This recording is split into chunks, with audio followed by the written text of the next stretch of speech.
नमस्कार करते हैं सभी क्लास ऑक्साइड में CBSE class 9 science chapter 10 gravitation पे बात करेंगे। आज समझेंगे ग्रेविटेशन क्या होता है, हमारी सेंट्रीपिटल फोर्स भी देखने को इसके अंदर भैया उसको समझेंगे सेंट्रीपिटल फोर्स, फिर देखेंगे universal law of gravitational constant, बहुत सुना होगा आपने, इसके ऊपर बात करेंगे।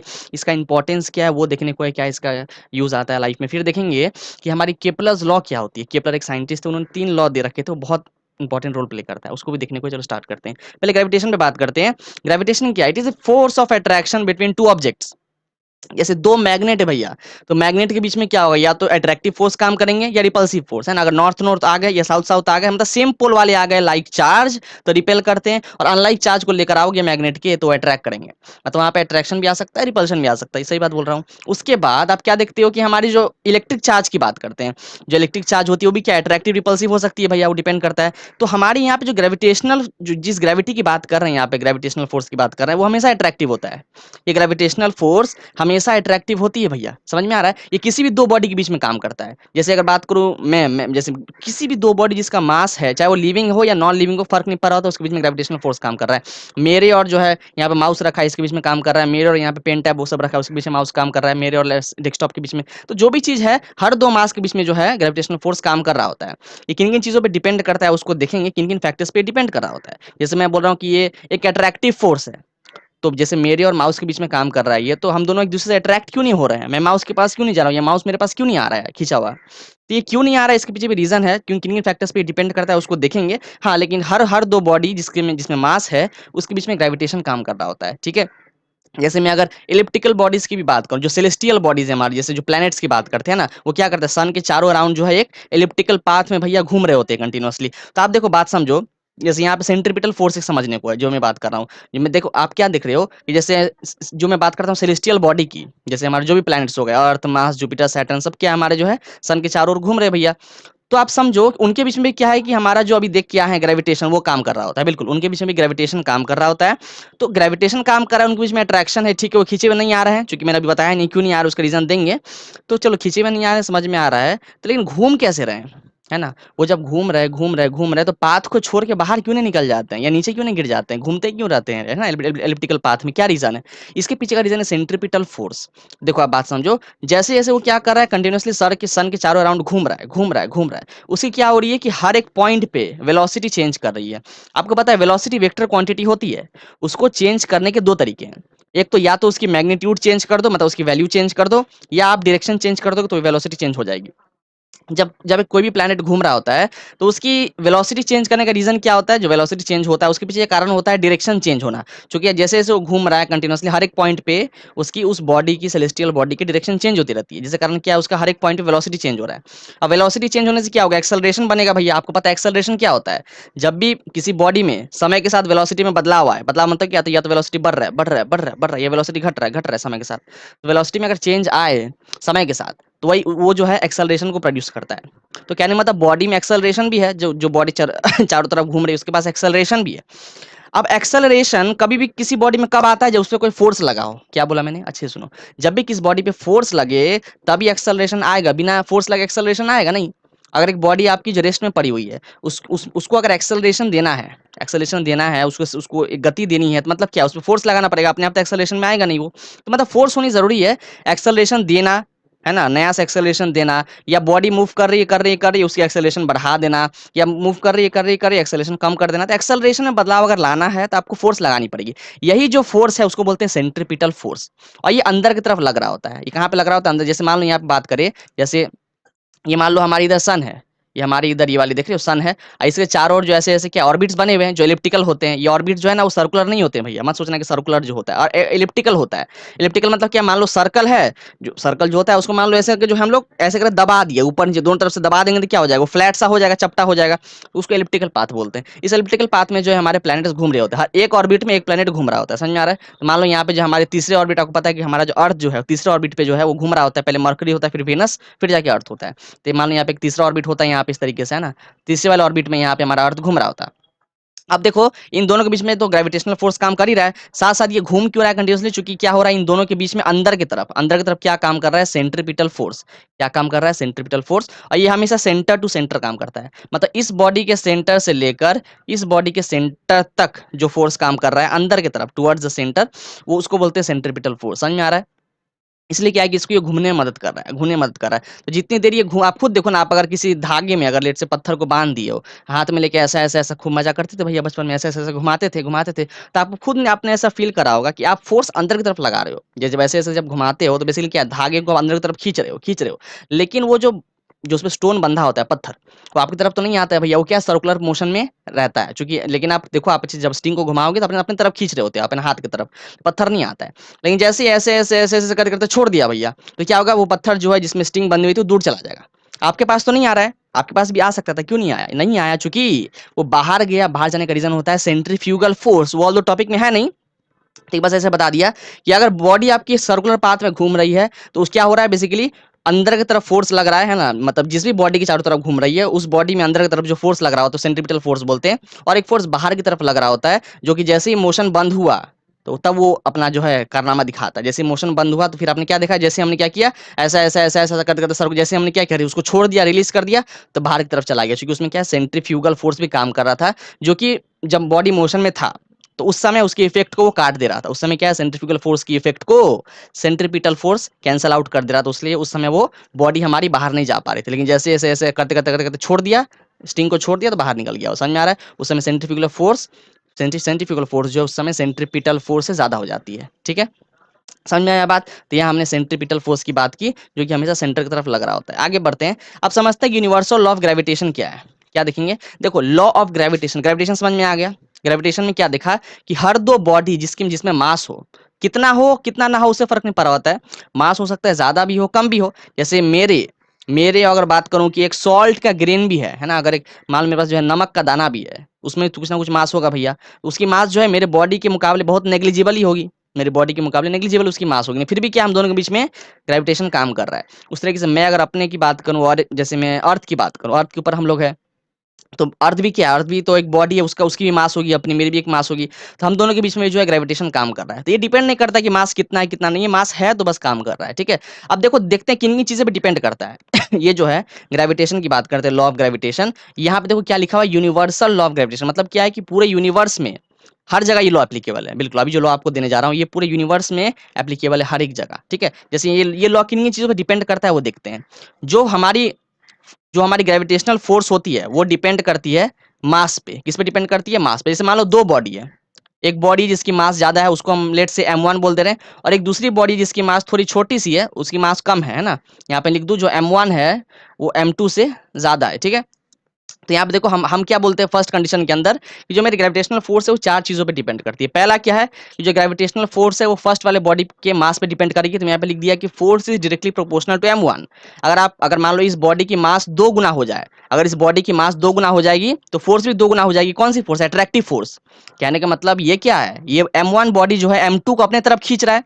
मान लो m1 जो है m2 बॉडी को F1 फोर्स से अपने तरफ खींच रहा है, और सेम M2 बॉडी भी क्या है, F1 को, M2 बॉडी जो है M1 को अपने तरफ लेट से F2 फोर्स से खींच रहा है। ये दोनों फोर्स बराबर है, बिल्कुल F2 और F1 दोनों बराबर है ना। ये जितना फोर्स लगा रहा है इस पे अट्रैक्टिव फोर्स, M2 बॉडी भी M1 पे जो है उतना अट्रैक्टिव फोर्स लगा रहा है। समझ में आ रहा है। तो हमने क्या देखा कि अगर ये मान लो इसकी मास को बढ़ा दे, मास को दो गुना कर दे, तो जो फोर्स लग रहा होगा कौन सा, ये जो इस पे फोर्स लगाएगा खिंचाव का फोर्स F1 जिसको बोल रहे हैं, वो भी दो गुना बढ़ जाएगी। F1 भी दो गुना बढ़ जाएगा, F2 भी बढ़ जाएगा दो गुना, चूंकि दोनों बराबर ही है। समझ में आ रहा है। तो एक तरीका है कि अगर आपको आपको जो अगर फोर्स बढ़ाना है दोनों के बीच का है ना, अगर आपको ग्रेविटेशनल फोर्स बढ़ानी है तो एक बॉडी की मास बढ़ा दो और दूसरी वाली की ऐसी ही रखो। अब दूसरा कंडीशन क्या देख रहे हैं कि इसकी मास को उतना ही रहने दिया। अब क्या कर रहे हैं दूसरी वाली की मास को बढ़ा दे रहे हैं। तो हमने क्या बोला, F is directly proportional to M2, कि इसके दूसरे वाले बॉडी के मास पे भी डिपेंड कर रहा है फोर्स, कितना फोर्स के एक्ट करेगा, है ना। मास देखो, ऑल दो इसकी मास बहुत छोटी है। मान लो अगर इसको मैं M1 जो है मेरा, मान लो ये अर्थ है, और M2 जो है मान लो हम लोग कोई सा एक पर्सन है, तो उसकी मास तो बहुत कम होगी अर्थ के मुकाबले, लेकिन फिर भी क्या है कि जो फोर्स एक्ट कर रहा है वो हमारे मास पे भी डिपेंड कर रहा है। देखो यहाँ पे force is directly proportional to M2। अगर हमारा मास दो गुना हो गया, दो गुना कर देंगे तो फोर्स भी दो गुना हो जाएगी, जाहिर सी बात है ना। अगर तीन गुना कर दे तो फोर्स भी तीन गुना हो जाएगी। ये दो चीजों पे डिपेंड करता है फोर्स, ये देखा। और किस पे डिपेंड करता है, चार चीजों की बात की ना, चार में से दो देख लिया। हमारी जो ये जो लॉ ऑफ ग्रेविटेशन है ना, जो फोर्स है ग्रेविटेशनल फोर्स, वो एक और चीज पे डिपेंड करती है जो कि होता है inversely proportional to the square of radius. Radius क्या है, जैसे मान लो ये दो बॉडी जो है, सेंटर से लेके सेंटर तक का डिस्टेंस है ना, इसके सेंटर से लेके इसके सेंटर तक का जो डिस्टेंस होगा है ना, यहाँ से लेके यहाँ तक, वो लेट से आर है, कितना है ये, इनके डिस्टेंस आर दे रखा है। तो ये देखो यहाँ पे force is inversely proportional to 1/r²। कि जितने ज्यादा रेडियस बढ़ा दोगे, मतलब बॉडी जितना दूर जाएगी एक दूसरे से ना, एक बॉडी जितने एक दूसरे से दूर जाएगी, उनके बीच का ग्रेविटेशनल फोर्स उतना ही कम होता रहेगा। अगर आप यहाँ पे बॉडी को जो है 2 गुना दूर ले गए, मान लो अभी तो यहाँ पे, अब ये दोनों बॉडी यहाँ पे, इसको 2 गुना दूर लेगा, 2 गुना दूर ले जाना मतलब क्या, जैसे अभी ये आर डिस्टेंस पे है, तो मैं क्या कर दूं, आर से इसको 2r कर दो। 2r मतलब क्या, मान लो ये बॉडी को यहाँ पे ले गए, मेरी ये जो M2 बॉडी है, इसको यहाँ से उठा के यहाँ यहाँ ले गए। अब जो है इनके बीच का दूरी पूरा यहाँ से लेके यहाँ तक सेंटर का जो दूरी है, पहले तो r था, अब कितना हो गया 2r हो गया। मतलब मैंने क्या किया, यहाँ पे रेडियस को 2 गुना बढ़ा दिया।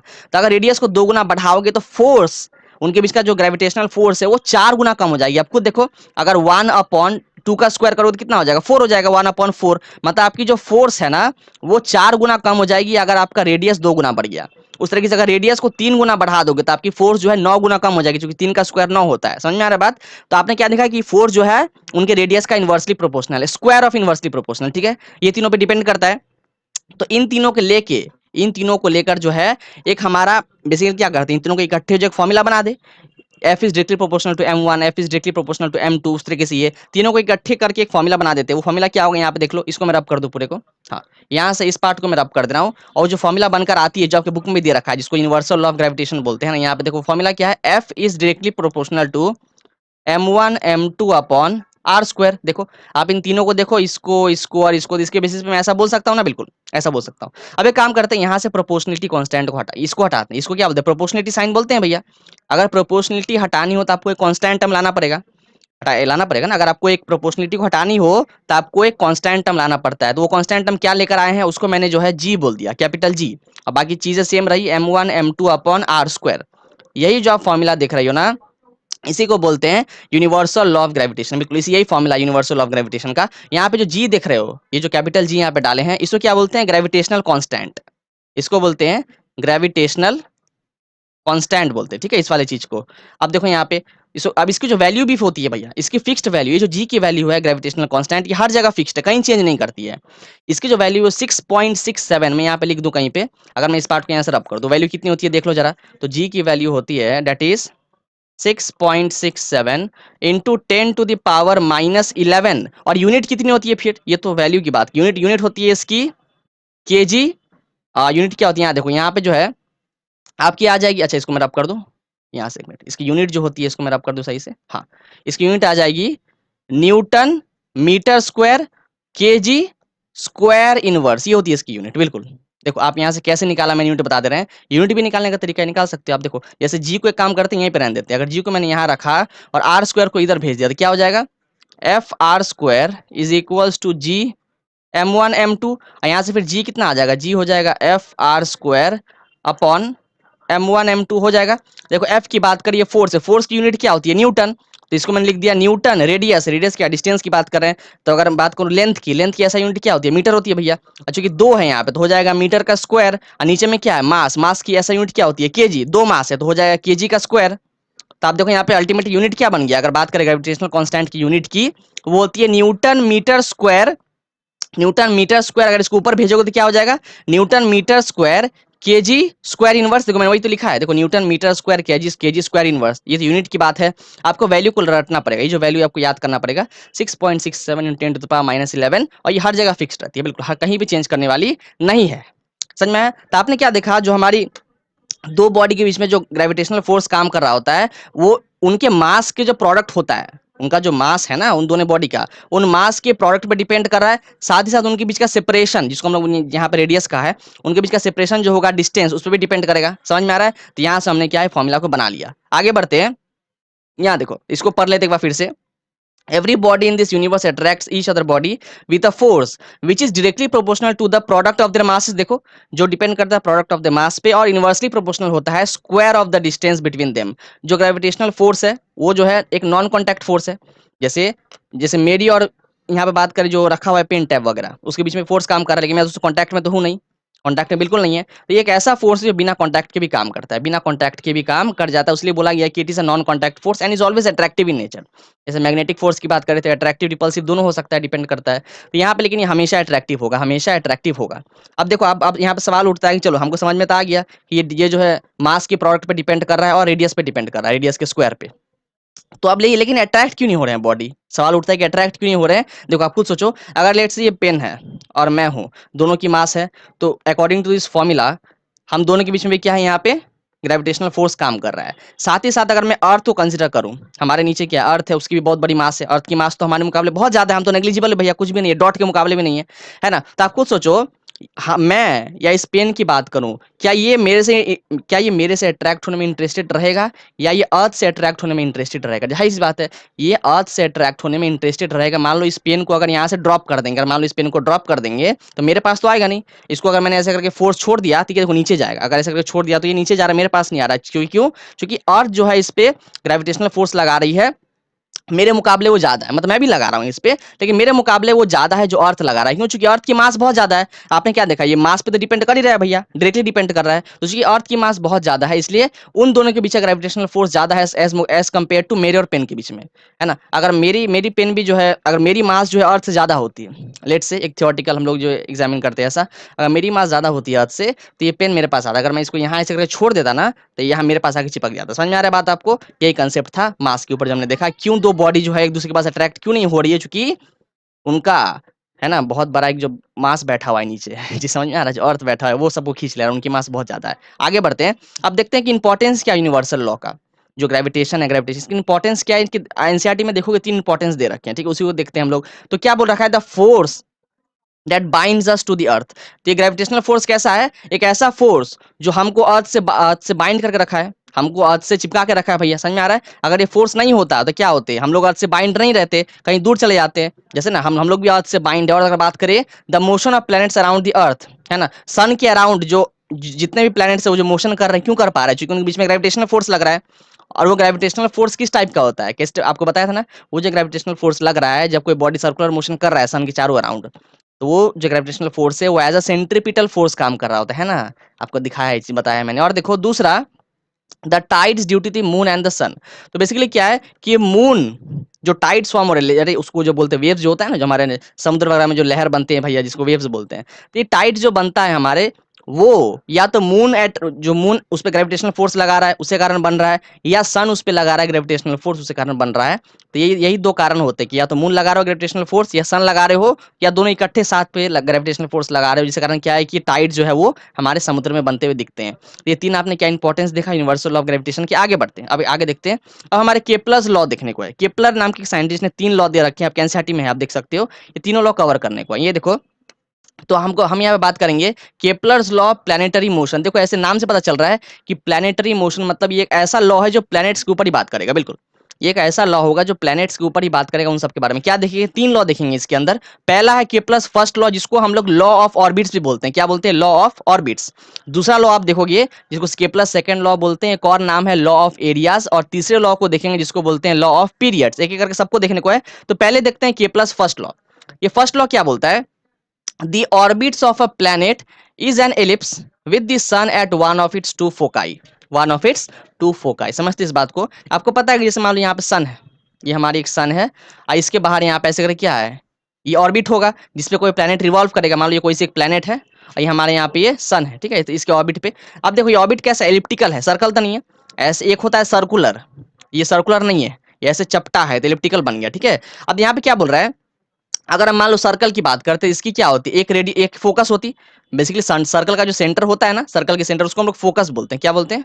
फोकस। तो सर्कल का भैया एक फोकस होगा, और फोकस से लेके सरकमफेरेंस तक का, ये देखो, फोकस से लेके सरकमफेरेंस तक का सारा दूरी बराबर ही होगा। मतलब यहाँ से यहाँ तक का जो दूरी होगा वही दूरी यहाँ से यहाँ तक का भी होगा, वो यहाँ से यहाँ तक का होगा, यहाँ से यहाँ तक का होगा। समझ में आ रहा है? तो सारे हमारे जो है सेंटर से लेके सरकमफेरेंस तक की दूरी बराबर होते हैं, अगर ये सर्कुलर होता है ऑर्बिट। लेकिन ऑर्बिट कैसा है? सर्कुलर नहीं है, एलिप्टिकल है। एलिप्टिकल होने के कारण क्या है, आप देखो, अगर मैं एलिप्स की बात करूं, ये रहा एलिप्स। तो एलिप्स का जो है सेंटर ऐसे पता करना पॉसिबल नहीं होता। इसकी क्या है ना, मान लो यहाँ पे क्या है हमारे दो जो है सर्कल, उसको खींच के लंबा किया गया है। समझ में आ रहा है? दो सर्कल ऐसे पहले चिपके हुए थे एक साथ अंदर में, उसको खींच के लंबा कर दिया गया। तो इसके यहाँ पे आज दो फोकस बनेंगे। एक फोकस यहाँ बनती है भैया, मतलब मान लो जो आप अगर मैं यहाँ पे बना दूं इमेजिनरी लाइन, अगर यहाँ पे इमेजिनरी लाइन बना दे ऐसे ऐसे, तो मान लो यहाँ पे एक सर्कल होता, मान लो इस तरीके से यहाँ पे एक सर्कल होता, तो उस वाले सर्कल का यहाँ पे होता फोकस, इस वाले सर्कल का यहाँ पे होता। समझ में आ रहा है? इस तरीके से। तो एलिप्टिकल जो पाथ होता है उसके दो फोकस होते हैं, जिसको इकट्ठे क्या बोलते हैं? फोकाई। मतलब ये प्लूरल फॉर्म है, फोकस तो सिंगुलर फॉर्म है। अगर दो फोकस हो या दो से ज्यादा हो तो उसको हम लोग फोकाई बोलते हैं ना। तो यहाँ पे क्या है, देखो इस एलिप्टिकल पाथ के दो फोकाई है। अब देखो फोकाई का मतलब क्या होता है, जैसे मान लो यहाँ पे कोई एक पॉइंट कंसिडर करते हैं, इसका सर्कमफरेंस पे, इस एलिप्टिकल पाथ के सर्कमफरेंस पे कोई सा एक पॉइंट कंसिडर करते हैं। अब यहाँ से यहाँ तक का जो दूरी होगा और जो यहाँ से यहाँ तक का दूरी होगा, मान लो कोई सा एक दूरी है, जैसे मान लो इसको मैं बोल देता हूँ यहाँ से यहाँ तक का दूरी जो है L1 है, और यहाँ से यहाँ तक L2 है। क्या बोल दिया मैंने? यहाँ से यहाँ तक की दूरी L1, यहाँ से यहाँ तक की दूरी L2। यहाँ पे एक और पॉइंट ले लेते हैं, यहाँ पे ले लेते हैं एक और पॉइंट। तो मान लो यहाँ से यहाँ तक का दूरी जो है वो L3 है, और यहाँ से यहाँ तक की दूरी मान लो L4 है। तो ये क्या देखा गया है कि L1 प्लस L2 वो बराबर होगा L3 प्लस L4 की। अच्छे से देखो क्या बोल रहे हैं बात। यहाँ पे ये सर्कल वाला फंडा नहीं है, यहाँ पे फोकाई की बात हो रही। सर्कल में क्या था कि एक फोकस है, और फोकस से लेके रेडियस तक का हर एक दूरी जो है, फोकस से लेके सरकमफरेंस तक जो लाइन खींचा गया वो सब बराबर ही होता है। यहाँ पे ऐसा नहीं है। यहाँ पे आप खुद देखो, क्या ये लंबाई ये वाली, अच्छे से मैं कलर चेंज कर दूं, क्या आपको ये वाला लेंथ और ये वाला लेंथ बराबर दिख रहा है? क्या नहीं दिख रहा है? क्या आपको ये और ये बराबर दिख रहा है? नहीं दिख रहा है। हाँ, ये बराबर तो नहीं है, लेकिन इनका जो सम है ना, मतलब कोई सा भी एक पॉइंट, यहाँ भी अगर एक पॉइंट कंसिडर कर लेते तो यहाँ से यहाँ तक का दूरी और यहाँ से यहाँ तक दूरी, इनका भी सम होता। मान लो अगर इसको अगर मैं L5 और L6 बोल देता है ना, इन दोनों को L5 और L6, इसको अगर L5 बोल दिया अभी वाले को, इस वाले को L6 बोल दिया, तो सारे का सम जो है वैसे ऐसे बराबर होगा। देखो, तो ये चीज जो है फोकाई का मतलब होता है। समझ में आ रहा है बात आपको? इस पूरे को रब कर दूं मैं? हाँ। अब देखो, अब जो हमारा K+ सेकंड लॉ है वो क्या बोल रहा है उसको अच्छे से समझते हैं, कि हमारा सन जो है वो इस एलिप्टिकल पाथ के दो फोकाई होंगे, उस दो में से किसी एक फोकाई पे सन होगा, किसी एक फोकाई पे सन होगा, और उसके ऑर्बिट में जो है हमारे प्लैनेट्स रिवॉल्व कर रहे होंगे। आप सोच रहे होंगे कि भैया सन तो भैया मूव नहीं करता है, सन तो मूव नहीं करता है ना, सन कैसे? सन तो फिक्स्ड है भैया, वो नहीं मूव करता है वो। तो आप दो फोकाई की बात करो, क्या ऐसा होता है कि सन यहाँ से मूव करके यहाँ आ जाएगा? क्या ऐसा भी होता है? क्या ऐसा नहीं होता है? तो फिर मैं कैसे बोल रहा हूँ कि सन जो है हमारे दो में से किसी एक फोकाई में आपको देखने को मिल सकता है? ये मैं ऐसे बोल रहा हूँ, अच्छे से देखो कैसे, ये बहुत लोग नहीं समझ पाते, मैं समझा दे रहा हूँ। मैं इसको थोड़ा रब कर दूं। हाँ, अब थोड़ा डायग्राम समझो मैं जो बना रहा हूँ, ये देखना यहाँ पे, ये सन है, ये सन है। अब देखो, ये एक मैंने बनाया एलिप्टिकल ऑर्बिट, और देखो ये एक बनाया मैंने एलिप्टिकल ऑर्बिट, और देखो ये एक मैंने बनाया है ना ऐसे करके, और देखो ये एक बनाया, और देखो ये एक बनाया एलिप्टिकल ऑर्बिट, ये देखो, और देखो ये एक मैंने बनाया एलिप्टिकल ऑर्बिट। अब आप इसको अच्छे से ऑब्जर्व करो। अगर मैं इस वाले ऑर्बिट के लिए बात करूं, इस वाले ऑर्बिट के लिए बात करूं, फर्स्ट वाले के लिए, तो देखो फर्स्ट वाले के लिए जो है इस वाले फोकस पे, इस वाले मान लो इस फोकस को मैं F1 बोल दे रहा हूं, इस वाले फोकस पे आप चेक करो, हमारी जो है ये सन है। लेकिन अगर लास्ट वाले ऑर्बिट की बात करें, लास्ट वाले ऑर्बिट को आप देखो, तो ये इसके तरफ खिसका हुआ है, मतलब इस वाले की तरफ खिसका हुआ है। तो मान लो इसका जो है फोकस है कि यहाँ पे होता है F1, यहाँ पे होता है F2। लास्ट वाले के लिए बात करें, लास्ट वाला ऑर्बिट जो है उसका यहाँ पे कुछ फोकस F1 होता और यहाँ पे F2 होता। समझ रहे हो? तो इस तरीके से क्या है कि मतलब ये सन एक ही जगह है, सन एक ही जगह है, लेकिन चूंकि इलिप्टिकल पाथ हर एक के लिए बड़ा बड़ा होता है, मतलब जैसे जैसे आप दूर जाओगे सन से, इलिप्टिकल पाथ तो बड़ी होती जाएगी ना। तो जितना इलिप्टिकल पार्ट बड़ा होता जाएगा, तो किसी के लिए जो है फोकस ये होगा भैया, किसी के लिए ये होगा, किसी के लिए किसी ऑर्बिट के लिए फोकस ये होगा, किसी ऑर्बिट के लिए ये होगा। समझ रहे हो बात? सन उसी जगह है, बस बड़ा बड़ा जो हो रहा है, चूंकि बाहर जितना जहाँ बाहर जाओगे तो पाथ बड़े बड़े होंगे भैया। तो किसी के लिए यहाँ पे F1 फोकस होगा, किसी के लिए यहाँ पे F2 होगा फोकस, किसी के लिए यहाँ पे होगा F1, किसी के लिए यहाँ F2 होगा। यही बात है, बस समझ में आ रहा है बात? तो ये कहा गया है कि किसी दो में से एक फोकस पे, किसी दो में से एक फोकाई पे हमारा सन होगा, और उसके चारों तरफ अर्थ, अर्थ ने कोई सा भी प्लैनेट रिवॉल्व कर रहा होगा। ये हमारा था K+ फर्स्ट लॉ। ठीक है, अब केपलर का दूसरा लॉ देखते हैं, जिसको हम लोग लॉ ऑफ एरिया भी बोलते हैं। इसमें क्या कहा गया है? The line joining the planet and the sun sweeps equal area in equal time interval. कहने का मतलब जो है कि जैसे यहाँ पे देखो, सन की बात कर लेते हैं, ये हमारा सन है, और ये एलिप्टिकल पाथ है, ये ऐसा ऐसा ऐसा ऐसा, क्या है ये? एलिप्टिकल पाथ होगा। तीन बना देते हैं, मान लो ऐसे करके इलिप्टिकल पाथ हमारे होंगे। ठीक है, अब यहाँ पे देखो, ये हमारी लेट से यहाँ पे कोई सा मान लो यहाँ पे वेनस ले लेते हैं। सेकंड वाला ऑर्बिट पे तो वेनस ही होता है, फर्स्ट वाले पे हमारा होता है मरकरी। मान लो यहाँ पे ये हमारी क्या है? वेनस है। ठीक है, ये वेनस है। अब देखो, मान लो कि यहाँ पे ये पॉइंट P1 मान लेते हैं, कि मान लो ये P1 पॉइंट है। अब क्या है, सारे प्लैनेट जो है कंटिन्यूअसली घूमते रहते हैं, एंड ऑर्बिट में कंटिन्यूअसली घूमते रहते हैं ना। तो मान लो ये P1 से मूव करते करते जो है यहाँ पहुंच गया। कहाँ पहुंच गया? यहाँ पे ये पॉइंट मान लो P2 है, और ये टाइम जो लगा उसको यहाँ से यहाँ पहुंचने में, वो लेट से T1 टाइम था, है ना। T1 टाइम में जो है वो यहाँ से यहाँ तक पहुंचा। ये T1 टाइम लेट से कुछ भी बोल दे रहे हैं। T1 मतलब क्या? मान लो जैसे 2 सेकंड मान लेते हैं ना, फॉर एग्जाम्पल 2 सेकंड में जो है हमारी ये बॉडी, हमारी जो ये वेनस है, वो P1 से P2 पहुंची और इतना एरिया कवर करी। एरिया कैसे पता करते हैं भैया? सेंटर से लेके इसका सेंटर ज्वाइन करो और इसके सेंटर से लेके इसका सेंटर ज्वाइन करो, ये जो बीच का पाथ निकला है, इसी को एरिया बोलते हैं भैया। मान लो इतना एरिया कवर हुआ है, ठीक है। अब एक और सिनेरियो कंसिडर करते हैं, यहाँ पे देख लो, अब मान लो यही हमारी वेनस जो है मूव कर रही है, कर रही है, कर रही है, कर रही है, करते करते करते यहाँ पहुंच गई, यहाँ पहुंच गई। हमने क्या देखा, मान लो ये पॉइंट हमारी जो है P3 है, ये पॉइंट मान लेते हैं कि P3 है। P3 से मूव करते करते करते करते हमने क्या देखा कि हमारी ये बॉडी जो है P4 पे आ गई। P3 से मूव करते करते क्या है, P4 पे हमारी वेनस आ गई, और इसको जो टाइम लगा वो भी कितना के लगा, 2 सेकंड का ही लगा, बिल्कुल। अच्छे से सुनो, P3 से P4 आने में समय कितने का लग रहा है, यहाँ पे भी उसको जो है टाइम की अगर बात करें तो 2 सेकंड का ही समय लगा। लेकिन आप चेक करो ये एरिया देखो, अगर मैं इसको यहाँ पे ज्वाइन कर दूं, इसका सेंटर से इसको, इसके सेंटर से इसको, और आप चेक करो अगर इस पाथ की बात करें, अब देखो, अब देखो ये एरिया, आपको देखने में लग रहा है कि ये एरिया जो है छोटी है ना, आपको देखने में लग रहा है कि ये एरिया जो है छोटी है और ये एरिया बड़ा है। एक्चुअल में दोनों एरिया बराबर ही है, हाँ दोनों बराबर है, सही सुन रहे हो। क्योंकि ये सन से दूर है ना, ये वाला पॉइंट अगर बात करें P1 P2 की, ये सन से दूर है, और P3 P4 जो है सन के पास है।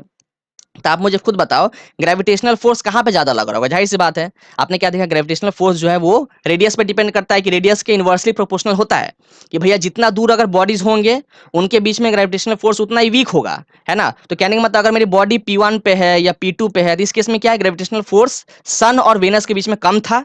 और जब बॉडी P3 या P4 में है, तो इस केस में सन और वेनस के बीच में ग्रेविटेशनल फोर्स ज्यादा था। तो ग्रेविटेशनल फोर्स ज्यादा होने से ये हो गया कि इस दौरान, मतलब ये जो डिस्टेंस कवर किया है, ये ज्यादा कवर किया है इसने, किसने, जो वेनस है, ये डिस्टेंस P3 से लेके P4 तक ज्यादा कवर किया है, लेकिन P1 से लेके P2 तक डिस्टेंस कम कवर किया है। इसका मतलब आप खुद सोचो, अच्छा समय बराबर का लग रहा है, अच्छे से सोचो, समय बराबर का लग रहा है, यहाँ भी 2 सेकंड, वहां भी 2 सेकंड, यहाँ इसने ज्यादा कवर किया है डिस्टेंस, यहाँ इसने कम कवर किया है डिस्टेंस। इस ऊपर से लॉ क्या बोल रहा है कि बराबर समय के अंदर बराबर एरिया कवर करता है कोई भी प्लेनेट। लेकिन सर यहाँ तो हमको जो है ये एरिया तो बड़ा दिख रहा है, ये एरिया छोटा दिख रहा है। इसका मतलब जरूर ये होगा कि 2 ही सेकंड में इसने इतना बड़ा एरिया कवर कर लिया और 2 ही सेकंड में इसने इतना कम एरिया कवर किया। इसका मतलब जाहिर सी बात है कि ये P3 से P4 आने में वेलोसिटी जो है, वेलोसिटी की बात करें जो हमारी वेनस की, वो ज्यादा होगी, बिल्कुल। वेलोसिटी P3 से P4 आने में वो ज्यादा होगी, और यहाँ से यहाँ जाने में, P1 से P2 में जाने में वेलोसिटी वो जरूर कम रही होगी। आप खुद सोचो ना, अगर यहाँ भी वेलोसिटी कम होता, अगर वेलोसिटी यहाँ पे कम होता, तो यहाँ पर डिस्टेंस ज्यादा कवर किया गया है, P3 से P4 डिस्टेंस ज्यादा कवर किया गया। अगर वेलोसिटी यहाँ भी कम कर देते तो समय तो ज्यादा लग जाता, समय तो 2 सेकंड से मान लो 4 सेकंड लग जाता। लेकिन यहाँ पे लॉ क्या बोल रहा है कि बराबर टाइम के अंदर बराबर एरिया स्वीप करेगा कोई भी प्लेनेट, है ना। बराबर यहाँ जैसे अगर 2 सेकंड लगा, 2 सेकंड में इसने मान लो A1 एरिया कवर किया, तो यहाँ भी 2 सेकंड में क्या है, हमारे वेनस ने P3 से P4 आने में A1 एरिया ही कवर किया है। तो हम क्या बोलेंगे, A1 is equal to A2, है ना, ऐसा बोल देंगे। समझ में आ रहा है, यही हमारा सेकंड लॉ बोलता है। तो आप क्या याद रखो, इतना समझ लो कि अगर सन के पास कोई प्लेनेट आ जाए तो बहुत तेजी से वेलोसिटी बढ़ा लेता है, अगर सन के दूर चले जाए प्लेनेट तो वेलोसिटी कम कर लेता है। क्यों? क्योंकि जब सन से दूर है तो उसने क्या कर रखा है, सन से दूर जब प्लेनेट है तो वो कम डिस्टेंस कवर कर रहा है उसी पर्टिकुलर टाइम के अंदर। लेकिन जब सन के पास कोई प्लेनेट है तो वो ज्यादा डिस्टेंस कवर कर रहा है उसी पर्टिकुलर टाइम के अंदर। मतलब जरूर यहाँ पे वेलोसिटी, जब सन के पास रहा होगा प्लेनेट तो वेलोसिटी उसकी ज्यादा रही होगी। समझ में आ रहा है बात? यही हमारा सेकंड लॉ कहता है, क्या बोलता है, the line joining planet and the sun sweeps equal area. तो आपने क्या देखा, मैंने लाइन ज्वाइन किया, लाइन ज्वाइन करके एरिया बनाया, तो जो एरिया बना, यहाँ भी A1 यहाँ भी A1, दोनों एरिया जो है वो बराबर थी, है ना, इक्वल टाइम इंटरवल के अंदर बराबर एरिया P1 से P2 जाने में और P3 से P4 आने में बराबर एरिया कवर कर रहा था वो, ठीक है। किसी भी प्लेनेट की बात करिए, किसी भी प्लेनेट, है ना, अभी तो हम लोग वेनस की बात करें, मरकरी हो गया, अर्थ हो गया, जुपिटर, सैटर्न, यूरेनस, किसी भी प्लेनेट की बात करिए, चीज उसके लिए फिक्स्ड रहता है। समझ में आ रहा है? आगे बढ़ते हैं, अब केपलर का थर्ड लॉ देखते हैं, जिसको हम लोग लॉ ऑफ पीरियड्स भी बोलते हैं। इसके अंदर क्या बोल रहा है, आपने क्या देखा कि जैसे यहाँ पे टी, जैसे एक होता है, हम टाइम पीरियड की बात करते हैं। टाइम पीरियड मतलब कि मतलब एक रेवोल्यूशन लगाने में भैया, टाइम पीरियड मतलब एक रेवोल्यूशन लगाने में कितना समय लगता है। तो किसी भी सेलेस्टियल बॉडी की बात करें, कोई सा भी प्लेनेट हो जाए, मरकरी, वेनस, अर्थ, मार्स, जुपिटर, सैटर्न, कोई सी भी हमारे प्लेनेट हो, जो उसको टाइम लगेगा एक रेवोल्यूशन करने में, उस टाइम का स्क्वायर डायरेक्टली प्रोपोर्शनल होगा उसके रेडियस के क्यूब के। क्या बोला मैंने? जैसे यहाँ पे देखो, मान लो ये हमारी, मैं कलर चेंज, यहाँ पे मान लो ये सन है, ये हमारी सन है, ऐसे ऐसे ऐसे क्या एलिप्टिकल पाथ होंगे, और यहाँ पे हमारी जो है, यहाँ पे कोई एक प्लेनेट होगी, है ना, ऐसे करके उस तरीके से हमारी क्या, यहाँ पे भी कोई सी एक प्लेनेट होगी और वो अपने अपने ऑर्बिट पे रिवॉल्व कर रही होंगी, ठीक है। तो कहने का मतलब, ये वाला अगर इस प्लेनेट की बात करें, इस वाले की बात करें, तो ये एक रेवोल्यूशन करने में जितना इसको समय लगेगा, मतलब इसका टाइम, इसका जो टाइम होगा वो टाइम का स्क्वायर डायरेक्टली प्रोपोर्शनल होगा इसके रेडियस के, मतलब रेडियस का यहाँ से यहाँ तक का डिस्टेंस, मतलब इसके सेंटर से लेके इसके सेंटर तक का डिस्टेंस, उसी को बोलते हैं रेडियस भैया। तो ये जो है टाइम का स्क्वायर डायरेक्टली प्रोपोर्शनल होगा उसके रेडियस के क्यूब के। अब देखो इलिप्टिकल पाथ है तो रेडियस तो कांस्टेंट हो नहीं सकता ना। अब देखो अगर इलिप्टिकल पाथ होगा तो यहाँ पे जैसे अगर मान लो ये अगर सन है, अच्छे से बना दूं मैं, ये इलिप्टिकल पाथ है, ये देखो ये इलिप्टिकल पाथ है, तो जरूर मेरे जब ये बॉडी यहाँ पे आ जाएगा, मान लो ये वाली बॉडी जो है ये वाली है ना, जब यहाँ पे आ गई, मैं कलर चेंज कर दूं यहाँ पे, ये बॉडी जब यहाँ रहेगी और ये जब बॉडी यहाँ रहेगी, जाहिर सी बात है रेडियस तो सेम रहेगा नहीं, यहाँ पे रेडियस ज्यादा होगा और यहाँ पे जो है रेडियस इसके बीच में कम होगा। तो हम कौन सी रेडियस की बात कर रहे हैं सर? तो यहाँ पे हमने क्या किया, एवरेज रेडियस ले लिया। मैं मानता हूँ एलिप्टिकल पाथ है तो कहीं पे रेडियस ज्यादा कहीं पे रेडियस कम है, लेकिन मोटा मोटा अगर बात करें ओवरऑल एवरेज अगर देख ले हम, तो ये दिया गया है फॉर्मूला, ठीक है। और ये फॉर्मूला 100% जो है ना वो सही भी नहीं है, क्योंकि पाथ 100% हमारा ये ऐसा है भी नहीं, मतलब रेडियस तो हर जगह चेंज कर रहा है ना, लेकिन फिर भी जो एक ओवरव्यू दिया गया है, एक ऐसा जो है एवरेज लेकर जो है कि रेडियस को एवरेज मानते हुए ये बोला गया है कि टाइम का स्क्वायर जो है डायरेक्टली प्रोपोर्शनल होगा रेडियस के क्यूब के। समझ में आ रहा है आपको बात? तो आप खुद देखो, जैसे अगर बात करें अर्थ की बात करें, उसको सन का पूरा एक रेवोल्यूशन करने में, है ना, पूरा चक्कर लगाने में कितना समय लगता है? 365 डेज। तभी तो एक साल में 365 दिन होते हैं ना, एक्सेप्ट लीप ईयर 366 होता है। तो कहने का मतलब उसको जो है, ऑल्दो ये 365 डेज 6 आवर्स कुछ मिनट कुछ सेकंड लगते हैं, लेकिन मोटा मोटा क्या बोलते हैं हम कि 365 दिन लगते हैं उसको एक रेवोल्यूशन करने में। अब उसी अगर दूसरे प्लेनेट की बात करें, लेट से अगर मैं बात करूं मार्स की बात करूं, मार्स क्या है, अर्थ के बाद आता है, मतलब हमारे तीसरे ऑर्बिट पे जो है अर्थ होगा, चौथे ऑर्बिट पे मार्स होगा, उसके बाद क्या होगा, जुपिटर होंगे, फिर सैटर्न होंगे, फिर यूरेनस नेपच्यून। मतलब जितना आप बाहर जाओगे सन से उतना ही क्या होगा, रेडियस बढ़ेगा। आप खुद देखो, जितना आप सन से दूर जाओगे, मतलब जितना ये ऐसे ऐसे ऑर्बिट बढ़ते रहेगा, जितना ऐसे ऐसे ऑर्बिट बढ़ेगा उतना ही क्या होगा, रेडियस बढ़ते रहेगा। ये रेडियस पहले इतना है, बाद में फिर इतना हो जाएगा, फिर इतना रेडियस बढ़ते रहेगा। तो आप खुद देखो, रेडियस अगर बढ़ते रहेगा तो टाइम भी तो बढ़ेगा, मतलब एक रेवोल्यूशन करने में जितना टाइम लगेगा प्लेनेट को बढ़ता रहेगा। इसलिए आप देखो कि अगर अर्थ की बात करें उसके एक साल में 365 दिन होते हैं, लेकिन मार्स की बात करें, जैसे मान लो मार्स हमारा जो फोर्थ वाले उसका ऑर्बिट होगा, तो मार्स का जो है एक साल में अगर आप चेक कर लेना तो मेरे ख्याल से वो 687 ऐसा ही कुछ है, 687 डेज होते हैं उसके एक साल में मार्स का। क्यों उसको समय लग गया ज्यादा? उसको समय इसलिए लग गया एक रिवॉल्यूशन करने में, चूंकि उसकी रेडियस ज्यादा है। आपको देखो यहाँ पे खुद बोल रखा है कि अगर रेडियस को जो है यहाँ पे देखो T square is directly proportional to R cube, मतलब अगर रेडियस को 2 गुना बढ़ा दोगे तो टाइम जो है आपकी 8 गुना बढ़ जाएगी, क्योंकि 2 का क्यूब कितना होता है 8। तो अगर रेडियस जो है 2 गुना बढ़ जाएगी तो जो एक रेवोल्यूशन लगाने में जो समय लगेगा वो 8 गुना टाइम ज्यादा होगा। 8 गुना टाइम ज्यादा समय लगेगा आपको अगर आपकी रेडियस 2 गुना बढ़ गई। समझ में आ रहा है? मान लो ऐसे ही मान लेते कि रेडियस को जो है 2 मीटर से लेट से 4 मीटर कर दिया, 2 मीटर से 4 मीटर कर दिया, तो अगर 2 मीटर करने में कितना समय लग रहा था आपको, 2 मीटर करने में मान लो 2 मीटर जो है उसका कवर करने में लग रहा था आपको 2 सेकंड लेट से, तो आप चूंकि रेडियस को आपने क्या किया, उसको 2 गुना बढ़ा दिया, 2 से 4 कर दिया, तो 2 से 4 किया तो समय कितना लग गया, वहां लग रहा था आपको 2 सेकंड, अब कितना लग जाएगा आपको जो है 8 गुना बढ़ जाएगा, मतलब 16 सेकंड लगेगा। देख रहे हो, रेडियस को 2 ही गुना बढ़ा रहे हैं, 2 से 4 मीटर ही कर रहे हैं, लेकिन अब जो है समय आपको पहले लग रहा था 2 सेकंड, अब आपको जो है 16 सेकंड लग रहा है, 8 गुना समय बढ़ गया रेडियस को 2 गुना करने से। समझ में आ रहा है बात? इसलिए क्या है कि अगर मार्स की बात करें उसके एक साल में जो मैंने बताया 687 इतने डेज होते हैं। जुपिटर का भैया और ज्यादा होगा, सैटर्न नेपच्यून सबके क्या और ज्यादा होंगे, है ना। अर्थ का थोड़ा कम होता है, 365 दिन होते हैं। उस तरीके से मरकरी की बात करें, है ना, वेनस की बात करें, उसके अर्थ से और भी कम होंगे। मेरे ख्याल से वेनस की बात करें, मैं उसे ऐसे याद नहीं है, ऐसे 100-150 के आसपास ही होगा कुछ, मरकरी वेनस की अगर बात करें इसका जो रेंज ऐसे ही कुछ होगा, क्योंकि हमारा अर्थ का है 365। समझ में आ रहा है बात? तो क्या देखा कि आपने जो टाइम है, जो टाइम पीरियड है एक रेवोल्यूशन का, उसका स्क्वायर डायरेक्टली प्रोपोर्शनल है उसके रेडियस के क्यूब है, उसके रेडियस के क्यूब के। रेडियस तो हर जगह फिक्स नहीं है, लेकिन फिर भी हमने क्या किया है कि मोटा मोटा जो है एक एवरेज रेडियस मान के हम चीज को कंसिडर करते हैं। यहाँ पे देखो लॉ लिखा गया है, the cube of the mean distance. क्या लिखा है? मीन। मीन मतलब होता है एवरेज, मीन मतलब एवरेज की रेडियस हर जगह फिक्स तो नहीं है, तो हमने एक एवरेज डिस्टेंस ले लिया, तो जो उसका क्यूब होगा, the cube of the average distance of a planet from the sun is directly proportional to square of its orbital period. Orbital period मतलब क्या, वही टाइम पीरियड की बात हो रही है, मतलब एक रेवोल्यूशन करने में कितना समय लगता है। यहाँ पे लिखा हुआ है T square directly proportional to R cube. ठीक है, लेक्चर को यहीं पेंट करते हैं। तो हमने आज क्या किया, ग्रेविटेशन समझा क्या होता है, लॉ ऑफ ग्रेविटेशन देख लिया कि जो हमारी ग्रेविटेशनल लॉ है भैया वो यूनिवर्सल है, हर जगह कांस्टेंट है। उसकी वैल्यू भी देख ली कितनी थी, 6.67 into 10⁻11 newton metre square kg square inverse. ये देखा ना, ये हर जगह कांस्टेंट है। समझ में आ रहा है? हमने यूनिट भी निकालना सीख लिया। उसके बाद फिर हमने क्या देखा कि केपलर फिर हम उसके इंपॉर्टेंस देखे इंपॉर्टेंस देखने के बाद हमने क्या केपलर के 3 लॉ डिस्कस किए और लेक्चर को अब हम हँसते-खेलते एंड कर रहे हैं। इसके बाद कुछ और बेहतरीन चीज़ें और देखने को है, ठीक है ना? हम इसके बाद जो है हम लोग एक्सेलरेशन ड्यू टू ग्रेविटी उसको समझेंगे, उसके अंदर फिर बहुत सारी चीज़ें दे रखी है, उसके अलग-अलग जो है ना मोशन अंडर ग्रेविटी उसको स्टडी करना है, तो वो सब देखने को है बाद में। तो हम ये लेक्चर को पसंद आया तो दबा के शेयर करो, है ना? सब तक पहुँचाओ अपने दोस्तों तक, जिसको इसको दिक्कत है, हर एक तक पहुँचाओ। हमारे साथ बने रहने के लिए आप सभी का प्रेम पूर्वक बहुत-बहुत धन्यवाद।